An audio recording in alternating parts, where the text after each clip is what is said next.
Good day, my fellow believer in Christ. Magandang araw po sa lahat ng ating matitikas at mga pupugi ng mga Coast Guard dyan. At sa lahat po ng nakapagpakinig ngayon at makikinig pa lang, ay lubos ko pong ipagpapasalamat sa inyong pag-attend nitong ating Bible study. So, how is your week going on? So, I have a question for you. Ano yung nangyari sa buong linggo nyo po after hearing or listening God's word? So, did you experience how God is good all the time? Did you feel His presence? Just like the previous points that I have given to you, did you feel His presence? Have you achieved peace? Nakamtan mo ba yung kapayapaan na hinahangad mo? O are you restored? O ni-restored ka ba ng Panginoon? Hopefully, by the end of our study, you will learn something. May matutunan po tayo. Increasing your faith in Jesus Christ, and also application in our journey as we walk in Him daily. So, God is good all the time. We still, yun pa rin yung topic natin or yung title natin. Tapusin lang natin yung natitirang verses ng Psalm 23. God is good all the time because of His presence, point number 1. And point number 2, because He gave us peace. And point number 3, because He restores us. So, bago pa man, babasahin ko muna yung buong chapter para at least ma-refresh lang natin kung saan ba galing yung ating tinatalakay. So, Psalm 23, the Lord is my shepherd, I shall not want. He maketh me to lie down in green pasture. He leadeth me beside the still waters. He restoreth my soul. He leadeth me in the paths of righteousness for His name's sake. Yea, though I walk through the valley of shadow of death, I will fear no evil, for Thou art with me. Thy rod and Thy staff, they comfort me. Thou preparest a table before me in the presence of mine enemies. Thou anointed my head with oil, my cup runneth over. Surely goodness and mercy shall follow me all the days of my life, and I will dwell in the house of the Lord forever. So, point number 4 na tayo. God is good all the time because of His protection. So, meron tayong presence, peace, He preserves, preservation, and now, let's talk about His protection. As we're going to read Psalm 23 verse 4, Yea, though I walk through the valley of shadow of death, I will fear no evil, for Thou art with me. Thy rod and Thy staff, they comfort me. So, ibig sabihin, as we read this passage, it talks about protection. So, kung babasahin natin, walk through the valley of shadow of death, I will fear no evil, for Thou art with me. Thy rod and Thy staff, they comfort me. So, ibig sabihin, mayroong protection na binibigay ang Panginoon sa atin. So, in our duties, we have our confidence that there is a protection. In means when we are having guns or long arms. So, yung kung nag-duty tayo, di ba? Especially when having operations, having our duty gangways. So, may dala-dala tayong sidearm or long arm. So, mafe-feel natin na may protection tayo kasi mayroon tayong panglaban. So, ibig sabihin, walang hahamak sa atin basta-basta pag nakita nila na tayo ay armado, protektado tayo. So, but in God, there is a divine protection. In God, there's a divine protection. We face different battles in our lives, and even we consider by walking in the valley of shadow of death. So, yea, though I walk through the valley of shadow of death. So, sa bawat natin ginagawa, sa gawain natin araw-araw, minsan naglalakad tayo in a valley of the shadow of death. So, this whole chapter talks about the relationship between a shepherd and a sheep. So, yung topic na ito, yung verse na ito, yung scripture passage na ito, it talks about the relationship of a sheep and a shepherd. So, when a shepherd is guarding the whole time, no harm will come to the sheep. Even beasts could not penetrate or infiltrate. So, ibig sabihin, pag andyan yung tagapagbantay, andyan yung nagbabantay, wala talagang mapapahamak na mga tupa kung andyan yung kanilang pastol. So, Ganun lang kasimple. Kung logically speaking, ganun lang talaga kasimple yung buhay ng isang tupa. Pag nandyan yung pastol, safe siya, protektado siya. Example, a father love his son or daughter. So, marami naman sa atin dito na may mga pamilya na, so may mga anak.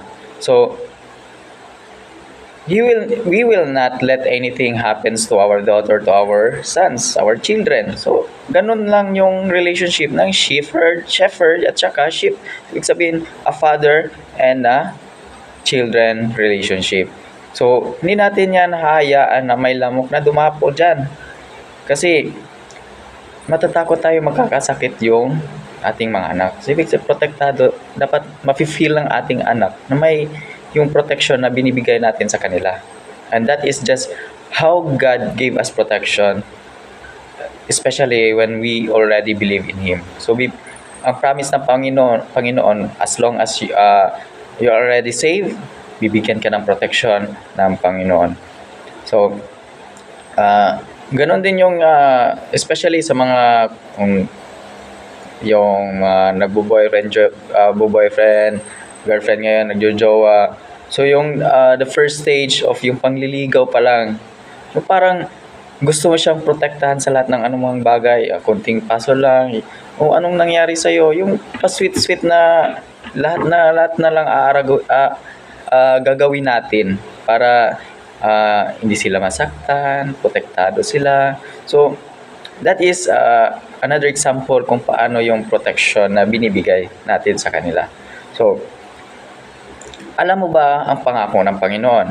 So, may pangako ang Panginoon para sa atin. So, basahin natin in Psalm chapter 27, chapter 1. Kung meron Bible kayo, Bible app, pwede niyo po basahin ang Psalm 27 verse 1. Ang promise ng Panginoon, "The Lord is my life and my salvation."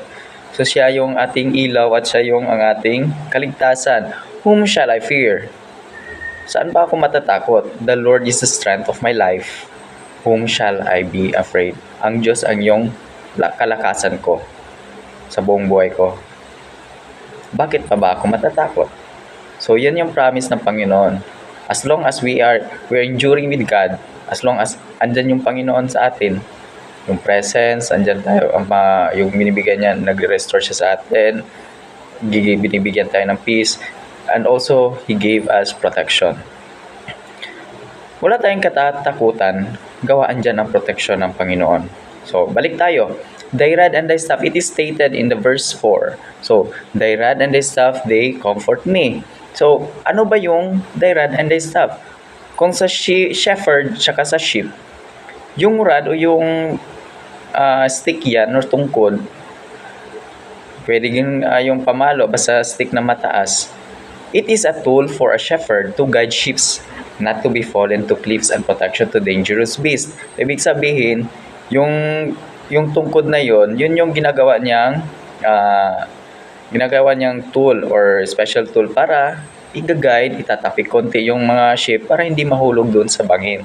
So, in our life, there is something we should protect. So, mayroon dapat sa ating buhay, mayroon tayong pinoprotektahan. It is our loved ones.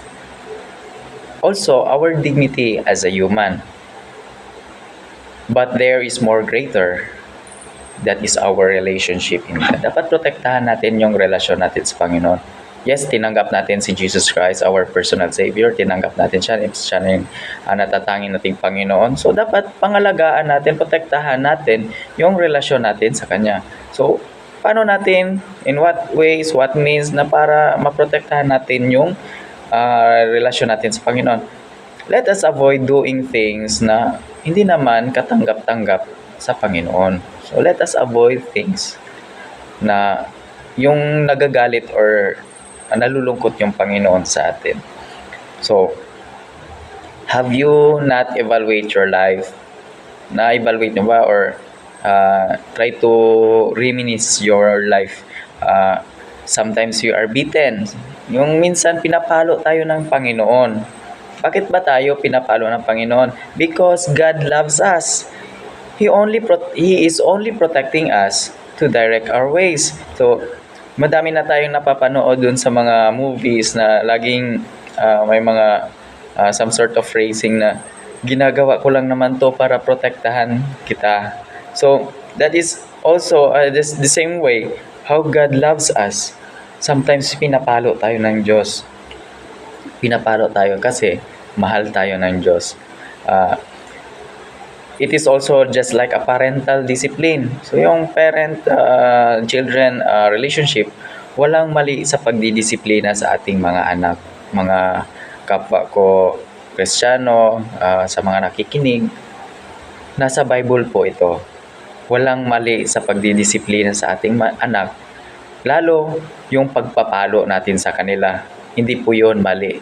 Hindi po 'yon child abuse, hindi po 'yon magkakaso tayo regarding human rights, hindi po. Kasi kung babasihan lang talaga natin ang Bible, andyan yung sinabi ng Panginoon na pwede mo paluin yung ating anak, yung ating mga anak, kasi doon sila magiging tuwid. So, for them to acknowledge nila yung katotohanan and exercise right things. Kasi kung bakit naman natin sila pinapalo, kasi may something na mali. So hindi naman natin sila basta papaluin kung wala namang ginawang kasalanan. So dapat pag pinalo natin sila, acknowledge nila, uy, mali pala ako, ano pala ang dapat kong gawin. So doon that certain point, nagkakaroon na sila ng growing yung isip nila, mayroon na silang progression na iniisip nila, ay mali pala yung ginawa ko. Kaya pala ako napalo kasi mali.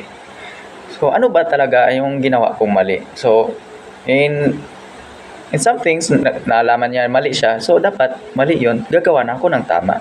So para ma-exercise yung tamang mga bagay.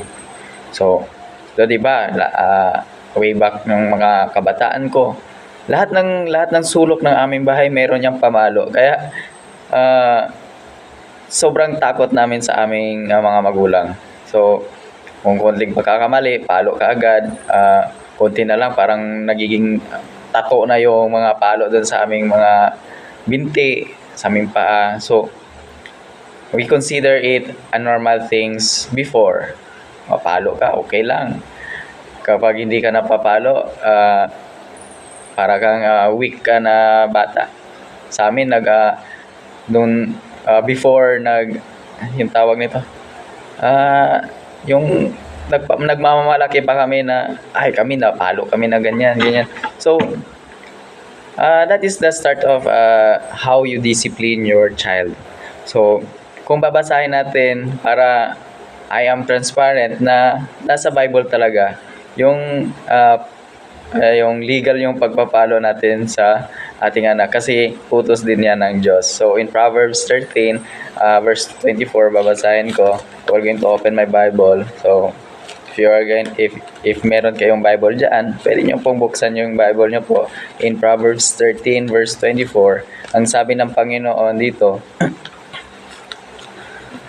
He that spareth his rod hateth his son, but he that loveth him chasteneth him betimes. So ibig sabihin, he that spareth his rod, kung hindi mo pinapalo yung mga anak, hindi mo siya mahal. Pero kung mahal mo siya, dapat papaluin mo siya. Kasi hindi mo naman yan papaluin kung walang kasalanan. Kasi kaya pinalo mo siya para madisiplina, kasi ayaw mo silang mapariwara. Mahal mo kasi sila. Mahal natin yung ating mga anak. Ayaw natin silang maligaw sa ibang landas. So in Proverbs also, in Proverbs 22 chapter 6, open again tayo in Proverbs 22 verse 6. Sabi ng Bible dito sa 22 verse 6, train up a child the way he should go, and when he is old, he will not depart from it. So, ibig sabihin, train up a child. Disiplinahin natin, tulungan natin, turuan natin in the way he should go. So, sa dapat kung saan sila mapunta. Kasi kung pagdating na magiging dalaga na sila, magbinata, at the same time, dadating din yung time na magiging parents din sila. he will not or they will not depart from it. So alam na nila yung totoo, mali at saka tama. So in Proverbs 23 also verse 13 and 15, sabi ng Bible in verse 13, 15, withhold not correction from the child, for if thou beatest him with a rod, he shall not die. So sabi, withhold not correction. Huwag mong pigilin yung sarili mo na i-correct yung ating mga anak. Kasi kung papaluin natin, hindi naman sila mamamatay. Hindi naman yung palo na parang pumasok tayo sa isang fraternity na yung pamalo na parang panglabada. Hindi naman ganon. Yung palo na may pagmamahal. Na may pasok sa kanilang kokote at sa kanilang puso na ay mali pala at tama pala yung aking mga magulang. So in verse 14, thou shall beat him with the rod and shall deliver his soul from hell. So, ibig sabihin, pag pinalo pala natin yung ating mga anak, shall deliver his soul from hell. So yung hell na ang tinutukoy po dito, yung mga karanasan na mahirap. Kasi kung example, kung mapapariwara ang isang tao, isang bata, isang teenager, syempre mapupunta sila sa masamang landas. So, yung iba nag-a-addict, nagra-rugby, nagsashabu. So sometimes pumapasok sa mga geng-geng. So yung iba para lang makakaroon ng pera, yung ginawang panghanap buhay yung katawan nila. So that is the meaning of this word hell dito. So para hindi tayo maipasok or hindi yung mga anak natin hindi papasok sa ganoong mga bagay, paluin natin sila ng pagmamahal. Kasi hindi naman sila mamamatay sa palo. Kasi yung pagpapalo natin, palo yun ang pagmamahal na para hindi sila mapapariwara. Ganun dapat yung protection na ibibigay natin is same as how God gave us protection to us. Even in our unit, so sa ating unit, especially we are a Coast Guardian, ini-exercise din ito, di ba? Example, meron tayong Chief Master of Arms. Good day sa iyo, Sima Dos Santos, and also previous Sima Carrera. So kaya may nilagay tayong Sima dyan, talaga na Sima, kasi sila yung bastonero. Ibig sabihin, sila yung tagapalo sa mga nano na medyo pasaway. So if you fail for doing such task, you have restrictions. So kung may mga bagay tayong hindi nagawa or mayroon tayong pagkakamali sa isang unit, so mayroon tayong tinatawag na rewards and punishment rules. So binibigyan tayo ng restrictions. So minsan wala kang passes kasi hindi ka nag-cleaning station. Wala kang liberty kasi natutulog ka lang. Nakalimutan mo nang gawin yung duty mo. So ganyan yung ine-exercise natin yung pagiging magbibigay tayo ng protection sa ating mga kasama. So before especially dito sa kwento ng Panginoon dito sa Bible, way back in Genesis and Exodus. So in Exodus, before Israelites escaped from the hand of Egyptians, so kung alala natin, kung nabasa nyo po or may idea kayo sa story of how Moses gathered the children of God, the Israelites, to escape from the Egyptians, yung tumakas sila sa mga kamay ng Pharaoh or Pharaon doon sa Egypto. Safe sila noon. Nung that time kasi nagkaroon ng 10 plagues, so yung mga trahedya na nangyayari sa Egypt. So alam mo ba yung grabe yung protection ng Panginoon sa mga anak niya, sa pinili niyang tao. Nilagay sila in certain place in Egypt also. So hindi siya malayo, hindi siya andun sa ibang lugar. Nasa Egypt siya mismo. So if you're going to picture out, imagine nyo po, yung buong Egypt yun, nagsasuffer sila sa 10 plagues. Pero there is a certain place in that area na hindi tinatabla ng plagues. Because sabi ng Panginoon, doon kayo magstay in the land of Goshen. So that is also a place in Egypt where plagues can't infiltrate. So kung andun ka, safe ka doon. So, protektado ka ng Diyos. So, how God protects the children of Israel to very risky, dangerous, or yung nagdudulot ng kamatayan. So, pinotektahan niya yung kanyang mga piniling tao. How much more tayo na tinanggap natin si Jesus Christ, our personal Savior. So, dapat, once we tinanggap natin si God, si Jesus Christ, it means to say, we are already protected by His grace. So, huwag natin isipin na nung tinanggap natin si Jesus, parang walang nangyari. Hindi. You're already protected by His grace. So, from presence, binigyan tayo in His presence, in His peace. He gave us peace. He preserves us, and also He protects us. And also, important point number 5, yung provision. Ano ba yung provision?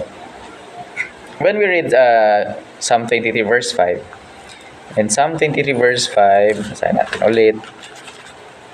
Thou preparest a table before me in the presence of mine enemies. Thou anointest my head with oil, my cup runneth over.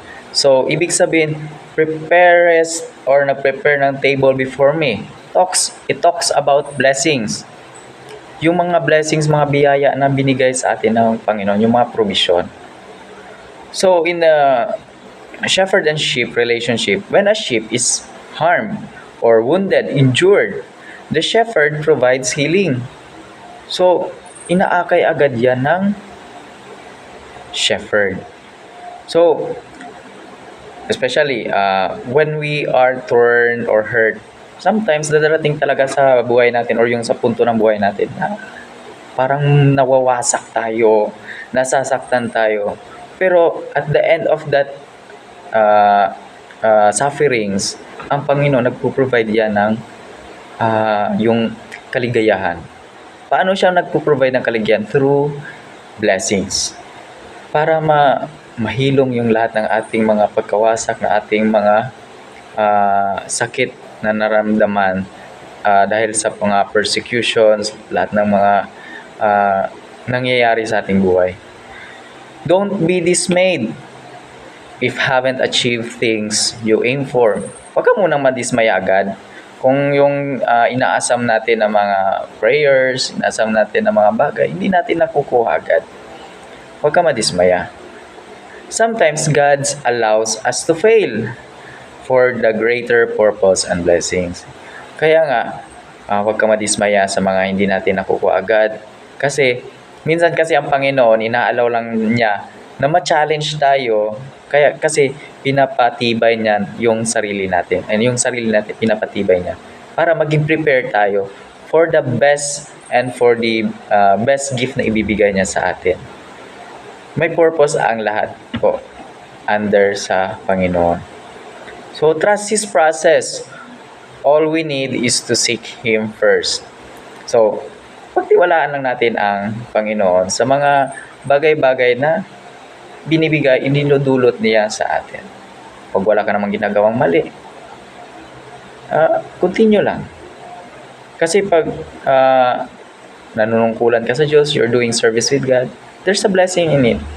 Yung ginagawa natin ngayon, na nag-share tayo ng salita ng Diyos, minsan nag-study kayo, minsan nagkakaroon kayo ng share of devotionals. So, that is already doing service to God. And after that, meron kayong blessings na matatanggap. So, trust His process. All we need is to seek Him first. Kailangan natin unahin talaga ang Diyos. Kasi alam naman natin in Matthew chapter 6 verse 33, seek Him first, seek ye first the kingdom of God and all His righteousness, and all these things shall be added unto you. So, unahin natin yung Panginoon. Unahin natin siya. Kasi, pag na-prior natin talaga yung Panginoon, diyan, sunod na yung blessing. He promised that as long as we are faithful, our cup runneth over. So, yung kung mabasa natin in verse number 5, Thou anointest my head with oil, my cup runneth over. Ano ibig sabihin ng cup runneth over? Ibig sabihin, overflowing. Overflowing. So, ibig sabihin yung blessings ng Panginoon, overflowing, hindi siya hubusan, umaapaw-apaw. Yung blessings ng Panginoon. Did you know that when Israelites escaped Egypt, so way back in Exodus, I don't know what chapter it is, pero ang alam ko na sa chapter 14, banda ganyan, 12, 13, 14, 15, 16. So, kung babasahin niyo po yung Bible, Exodus, yung naka-eskapo na sila sa mga Egyptians, di ba, yung pagbukas ng yung pagkabiyak ng dagat ng Red Sea. Noong napunta na po sila doon sa may kabilang dayo ng coastline. So, that time, di ba, naka-escape na sila. So, hindi ibig sabihin na safe na sila doon, okay na sila doon. Kompleto na yung kailangan nila. So, kasi tao sila, nakaka-feel din sila ng gutom, uhaw, pagod, init. Kasi, doon that time, in the wilderness. So, ano ba yung nangyayari doon sa mga Israelites? So, nagmurmur sila, Lord, bakit ganito? Niligtas mo nga kami sa mga Ehipto or sa mga Egyptians. Nakatawid kami ng dagat na hindi man lang kami nalunod. Binuksan mo po or hiniwa mo po yung Red Sea. Pero nung dumating kami dito, nagmurmur yung mga tao, nagmurmur, bakit ganito? Wala kaming makakain, mamamatay din kami dito. So, okay na lang din doon pala sa Egypt na kahit patay-patay kami sa pagod sa trabaho, at least nakakain kami. At mamatay kami doon, at least may living kami ng maayos. So,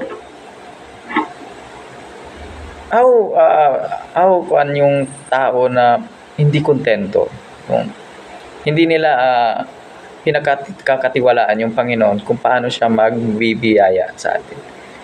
So, example that time is when yung time na nagugutom sila, ang Panginoon nag-provide ng angel's food or yung tinatawag na mana. So, yung mana na yan, hindi yung mana ng ating mga lolo at lola, hindi mana ng kung naglalaro kayo ng mga mobile games, hindi yung mana na yan. But, mana was the food of an angel. So, pagkain dun sa langit. Provide po yan ng Panginoon para sa mga tao na nagugutom doon. So, yung nauhaw sila, napunta sila sa isang lugar. Binigyan sila ng daan ng Diyos na makapunta doon sa isang lugar na punong-puno ng mga balon ng tubig.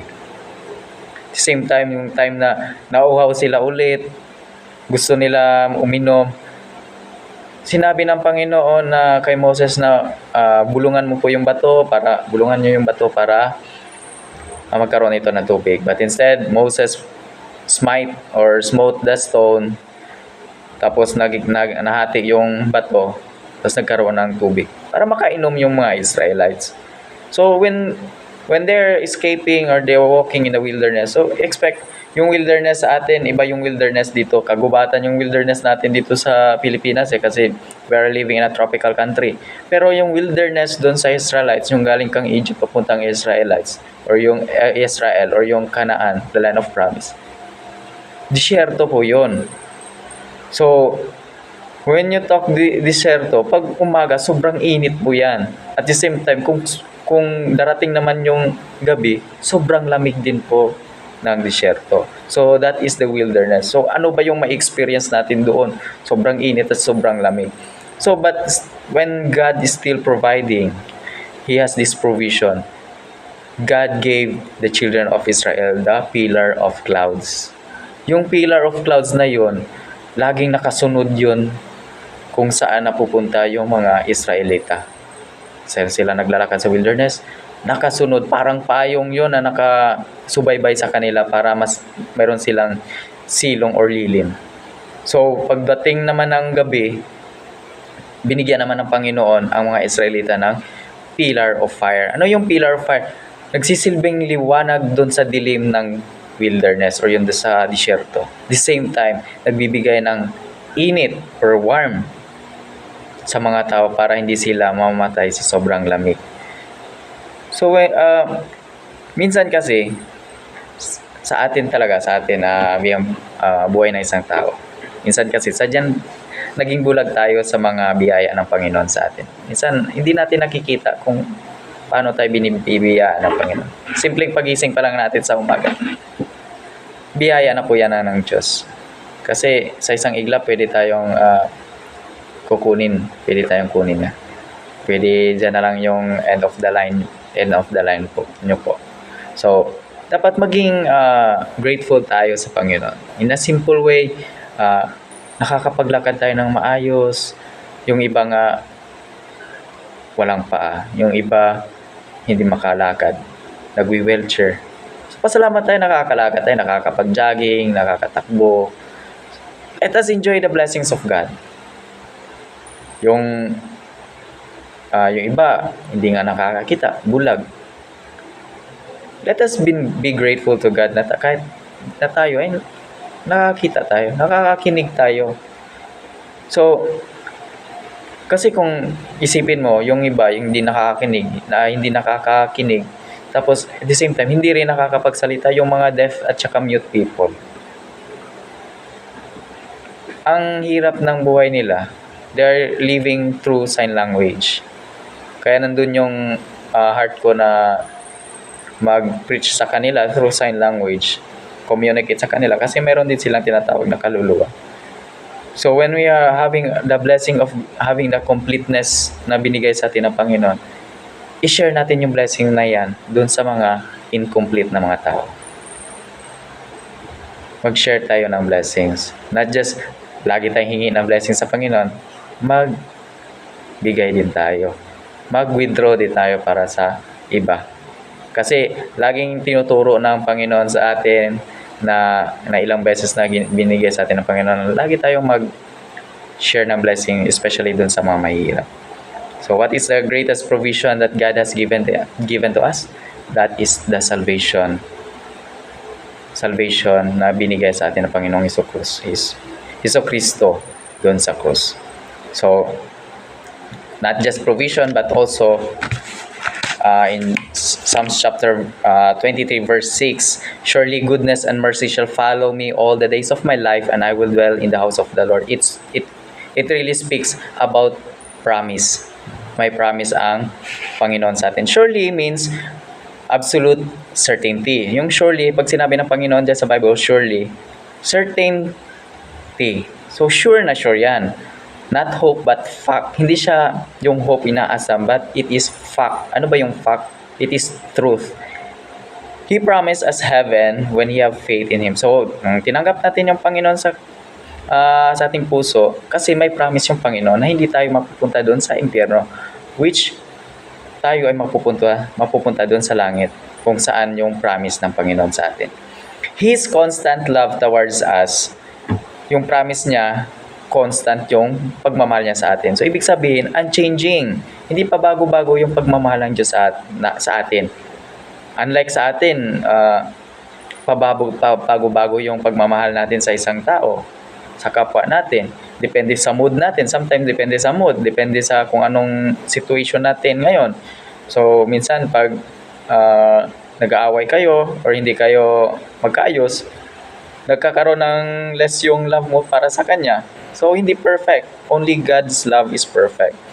Like a sheep having dwelling place in rest and assurance. So, yung relationship ng shepherd and sheep, pag ang shepherd nag-promise dun sa sheep, bibigyan talaga niya ng magandang lugar, dwelling place, which is yung promise niya na aalagaan niya yung tupa. When He promised to give an offering to atonement of our sins, that is Jesus Christ. So when God talks in this Bible, when God yung promise niya na ililigtas tayo sa kapahamakan dun sa impyerno, sino bang binigay ng Panginoon? He promised to give His only Son, that is Jesus Christ. Not only the salvation, He promised to give us joy. Binigyan tayo ng kaligayahan. What is joy? Joy means Jesus over you. So, like His promise, the children of Israel shall inherit the land of promise, the Canaan. So, nag-promise din siya, di ba, nung naglalakad sila in wilderness. So, meron yung promise ng Panginoon na once you escape the Egyptians, the land of Egypt, like wilderness, conquer 40 years in the wilderness, you are going to see the promised land, that is the Canaan, which is the land of flowing milk and honey. So, that is yung Canaan, that is the Israel ngayon. Through how many times na-conquered yung Israel? 70 years from Babylonian Empire, and also Babylonian or the Persian Empire. Then later 70 years, conquered naman siya ng Roman Empire. But later on, succeeded. Kasi promise ng Panginoon na ibibigay niya sa kanyang piniling tao ang Israel, ang lugar na Israel. So, if you're praying for something right now, and somehow it never happens. Kung mayroon kayong pinagdadasal ngayon, pero minsan hindi pa siya nakakamtan, sometimes God allows things for you to be strong enough to embrace the greater promise of blessings for you. Just always remember, when the time is right, the Lord will make it happen. So, antay lang tayo, be patient enough. Kasi yung promise ng Panginoon, hindi yan nag-fail. Yung promise natin minsan napapako. Pero ang promise ng Panginoon, hindi po yan napapago. Binibigay yan ng Panginoon sa atin. So, this our Bible study ends. I hope meron kayong natutunan. At the same time, may apply nyo po sa inyong araw-araw na gawain. And hopefully, nawala tayong nasayang na sandali ngayon dahil inalay natin yung oras natin at time natin para sa Diyos. So, we're going to end this Bible study, and good morning and thank you for everyone, especially to our Commanding Officer, Commodore Glenn Bidarao. Thank you po, Sir Lasa. Thank you, sir, for all personnel of BRP San Juan conducted BRP San Juan Bible Ministry. Right now, maraming salamat po sa lahat po ng nakinig. Maraming salamat po sa inyong oras. Yan lang po. God bless po at ingat po lagi.